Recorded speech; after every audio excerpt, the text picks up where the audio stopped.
So, welcome to the world of sharks. Now, the first species of shark I want to talk about is basking sharks, or basking sharks, however you like to call it. Now, before we start talking about basking sharks, I want to show you a clip of the basking shark feeding, which is a very weird phenomenon. Let me show you. Now that you saw an image or a gif of a basking shark feeding, you have an idea how it feeds. It eats by filtering small animals called plankton from the ocean and thrives on it. So, what is plankton? Plankton is a small chain of animals that includes juvenile crabs, juvenile fish, and other microscopic organisms. Now, this shark is 100% pure carnivore. No shark I ever mention, and no shark existing in this world will ever be a herbivore. Sharks thrive on living creatures. Now, another shark that could fit in this category is whale shark. They eat the same way as a basking shark. They are filter feeders, which means they have filters around their mouth. And this is the size comparison between a basking shark, the second largest fish in the world and the second largest shark, and a whale shark, the largest fish in the world. And if you compare the size to a human, you'll see how tiny one is compared to such a huge specimen. Now, for a second shark, I know I went through the first one very fast, but the second one is no joke, I promise.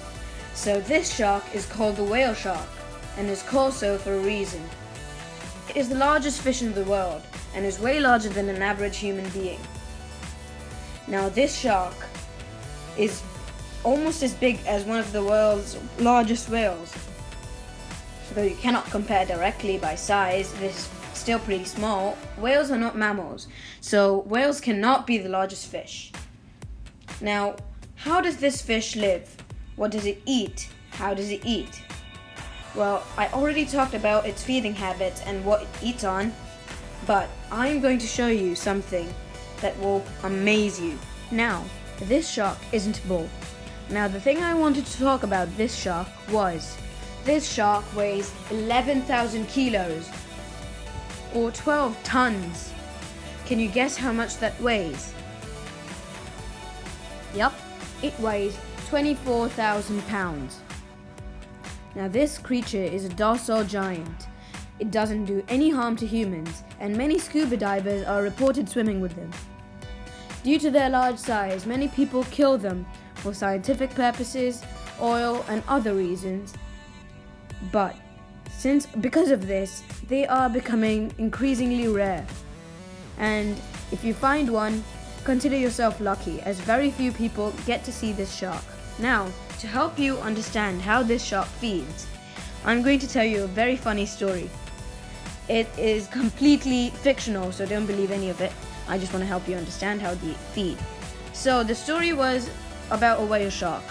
It used to have teeth, and it used to eat big fish, and once swallowed a human whole.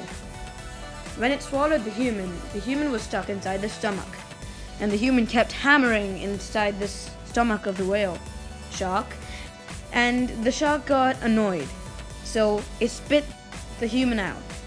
And the human, to prevent this ever from happening again, stuffed a wooden crate inside the throat of a whale shark. And this is how whale sharks get their baleen. This is completely not true, and it was a story written by Rudyard Kipling about whales, not whale shark. Baleen whales feed the same way as whale shark. Another reason why these sharks get their name from whales. Okay, our next shark is a very popular one. It's the great white shark. Yes, we're finally getting into directly meat-eating sharks. And, fun fact, they're way bigger than humans. This is a size comparison between a human and a shark, or a great white shark. These sharks are migratory sharks, which means they travel between oceans, which means going from the Pacific to the Atlantic, a long journey. So it takes such journeys, and it has a demanding diet. These two reasons are why great whites are never found in any aquarium, no matter how large they are. Now, the great white shark is warm-blooded, so its temperature is definitely higher than the temperature of seawater. And when this shark swims at the surface, you can see its dorsal fin, which is why many people, when they see a dorsal fin, even a fake, they say shark in the water. Now, the great white shark is very smart and inquisitive, and this is one of the reasons it is considered an apex predator.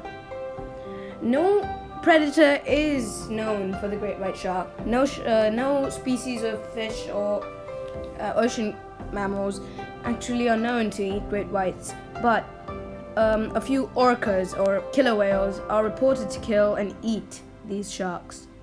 However, they're still ranked number 1 in the ocean food chain. Orcas do come above it, of course, so keep that in mind.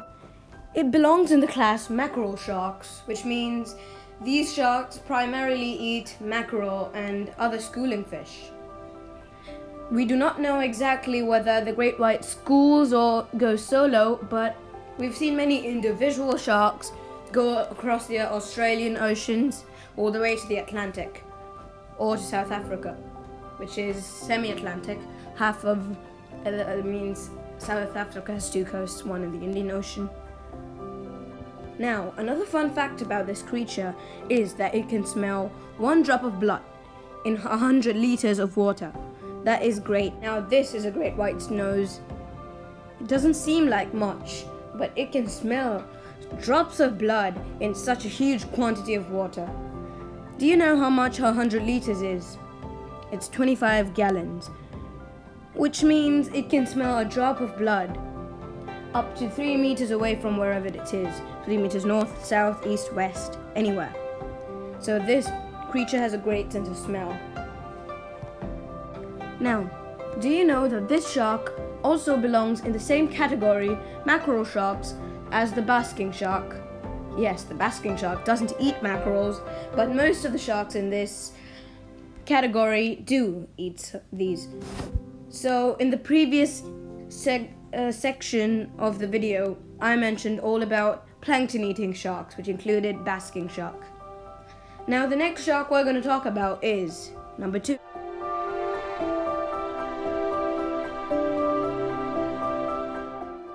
Now the pelagic thresher has a very long tail. I mean, at least the top part of the tail. See, a shark's tail is divided into 2 bits, and the top part is usually the longest bit.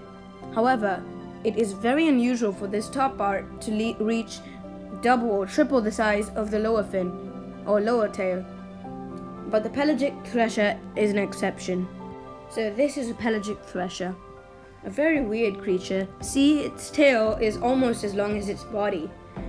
Its dorsal fin is pretty short for other sharks. And this shark is the second highest jumper overall. In fact, I'm going to tell you the highest jumping sharks here. The short fin mako shark. It jumps up to 20 feet into the air.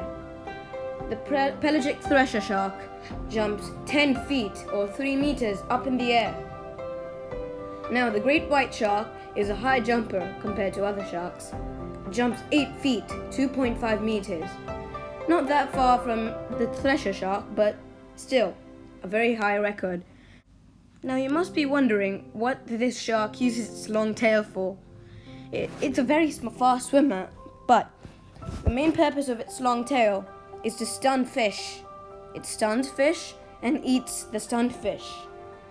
Let me show you a small clip of how this shark stuns its fish.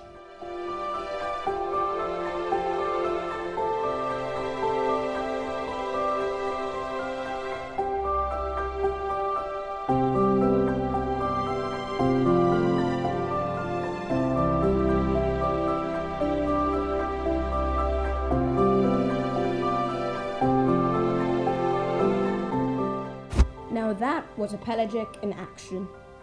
Now our last shark, which I'm going to talk about today, is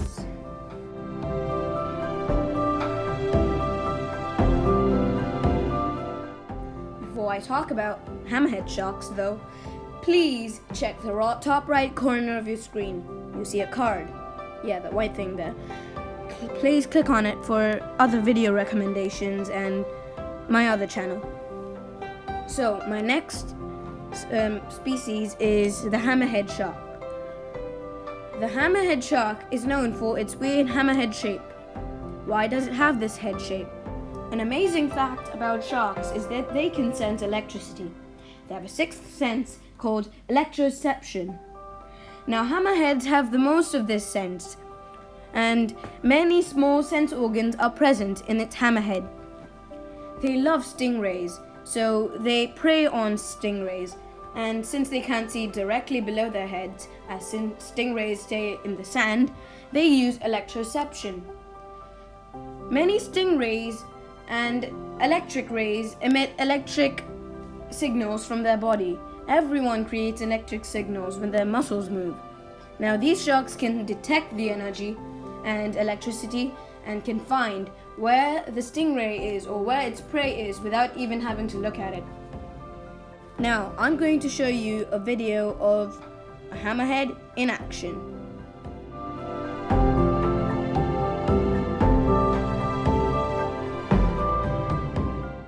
Now, what you saw was a hammerhead searching for a ray, probably a torpedo ray or a stingray, I don't know. So that GIF wasn't very accurate. However, that is exactly how a hammerhead preys. So this is all I wanted to talk about today. However, I would like to show you some great records done by sharks.